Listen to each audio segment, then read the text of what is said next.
Hey everybody, Just Dave here, and I thought I'd give you guys a little tour of my audio setup before I give you the overview of the Orbit by U-Turn Audio. Let's take a look. Alright, so first thing we got here is my receiver, and I got pretty much everything hooked up to that on my records. Ooh. Nice. So, alright, I got the Green Machine over here with some stickers on it already, but I'd like to think I've kept it pretty clean so far. Let me back up a little bit. You see I got the tower speakers powering the Orbit most of the time, and then some of the time I've got these speakers here. So the top two are just my regular computer speakers. They're Behringer MS-20s, I believe. Yeah. And I would recommend any of the Behringer MS line for your computer use, or even for your turntables. They have three models. If I remember correctly, the MS-16s, which are about $80. The MS-20s, which I have, are about $120. And the MS-40s, which are the top of the line for that series, I think they're at around $140, $150. But they sound great, and they are near-field monitor speakers, so you can't just have them set up and they won't fill a room, but they do sound good when you're sitting in front of them. So the two speakers underneath I have are hooked up to the receiver, so I can listen to records while I'm sitting at my desk. And you'll see you got those two speakers and then a subwoofer. So those sound pretty great as well. And that's about it. I guess we'll get started on the Orbit next. Alright. Okay, so I guess I should take you a little tour of the pieces, I guess, of the Orbit.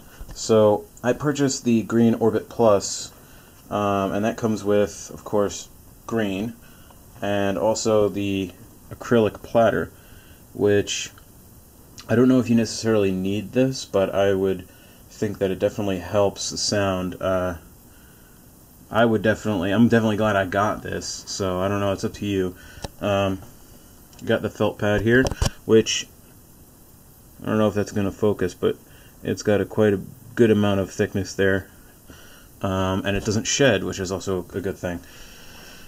Over here, so the cartridge that I purchased was a Grado Green. I don't know if they offer it anymore as an option, but they do offer the Grado Black, which I think is either the same quality or better, but that is an extra price that you have to pay for that cartridge.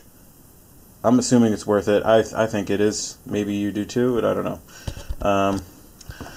But as far as the turntable goes, oh, I forgot, we also got the Q-up lever, and I would also recommend that, because I think the only thing about a manual turntable that could possibly hurt you is if you're playing a record and you forget about it, and it just keeps on hitting the label at the end of the record. So that saves you from ruining your needle, and I would definitely think that, I think it's like $30 or $60, I don't remember, but that's definitely a sound investment in my mind. What else? So all you got on the front is the U-Turn logo and on-off switch. Underneath you have all the components. So you got your the jack on that side, and the motor right there, and also you get this 3 feet. You may be thinking, oh well, 3 feet, that might not be as stable, but I can tell you they're substantial feet, and there's no vibration, there's no sound transfer, and the the plinth actually feels really solid, and I'm really happy about that, because that's one thing that I was worried about.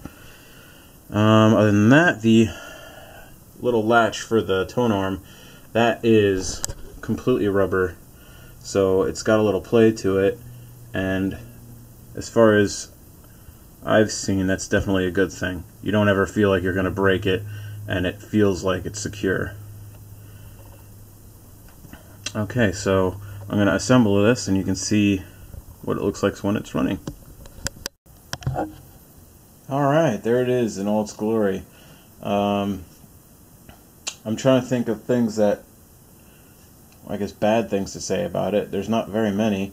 The only probably things that bother me is occasionally the belt will fall off of the platter. That's probably due to when the motor turns off, it stops dead. It doesn't slow down, so the belt actually slips until the platter stops. So occasionally the belt will fall off.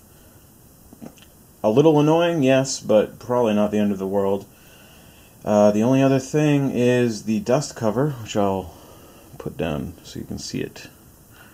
You know, it's not rock solid, but it gets the job done, and it doesn't feel like it'll break if you put too much weight on it or tap it too hard. So other than that, I honestly don't have any other negatives for this thing. When I bought it, I knew that it was not going to have a queue-up lever, not going to have auto-return. I knew that it was fully manual. That's what I wanted. And what I got in return was, yes, a fully analog or fully manual turntable, but I also got a lot better sound quality for, let's say, $100 less than the mid-range turntables that you can buy. And I'm totally happy with it. I think it looks great, it sounds great, it works perfectly every time, and I couldn't be happier.